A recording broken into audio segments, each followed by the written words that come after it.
Hello বন্ধুরা, তোমরা সবাই কেমন আছো? আশা করি তোমরা ভালো আছো আর আমিও অনেক ভালো আছি। আজ বানাবো আমি চিকেন কুরমা। তার জন্য কড়াতে তেল দিয়ে দিয়েছি। তেলের মধ্যে আমি কাজু বাদাম ভেজে নেব।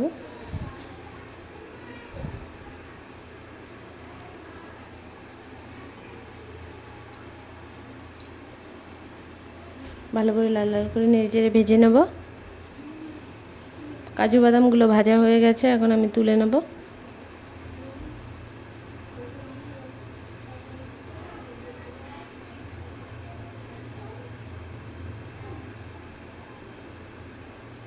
ওই তেলের মধ্যে দিয়ে দেবো আমি পেঁয়াজ কুচি।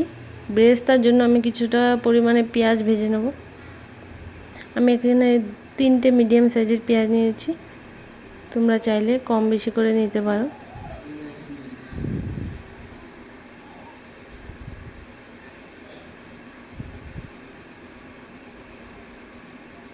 ভালো করে আস্তে আস্তে নেড়ে চেড়ে লাল লাল করে ভেজে নিতে হবে।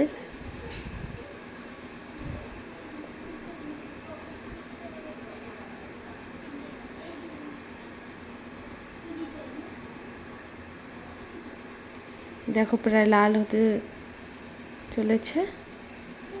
পেঁয়াজের বেরেস্তাটা ভাজা হয়ে গেছে, আমি এখন তুলে নেব।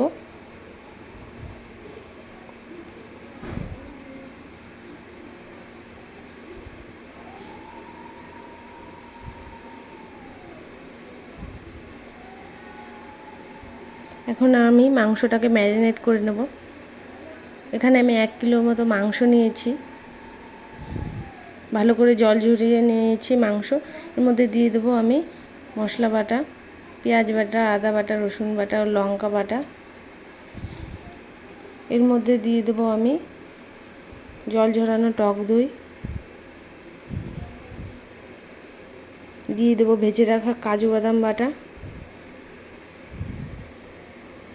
আর পেঁয়াজের বেরেস্তাগুলো যে ভেজেছি ওই বেরেস্তাগুলো দিয়ে ভালো করে মেখে নেব। দিয়ে দেবো স্বাদ মতো নুন ও স্বাদ মতো হলুদ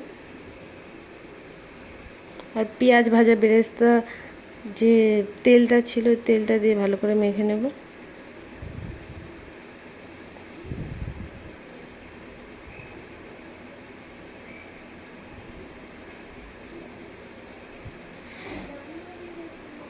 ভালো করে মেখে আমি 5 মিনিটের জন্য রেখে দেবো ঢাকনা দিয়ে।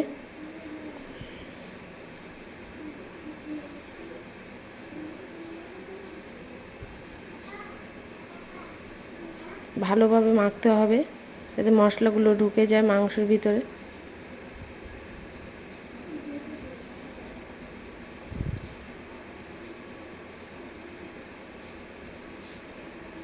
মাখা হয়ে গেছে, এখন আমি ঢাকনা দিয়ে রেখে দেবো 5 মিনিটের জন্য।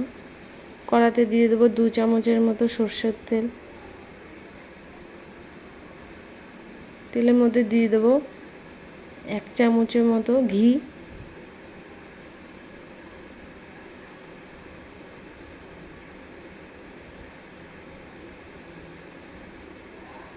ফোড়নের জন্য দিয়ে দেবো 3টে এলাচ, 1টি দারচিনির টুকরো ও তেজপাতা।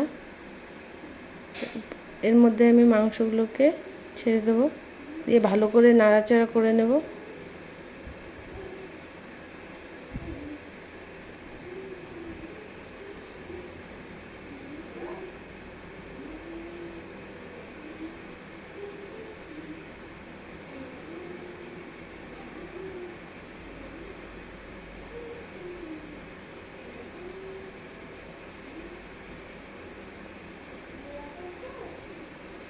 ভালো করে নেড়ে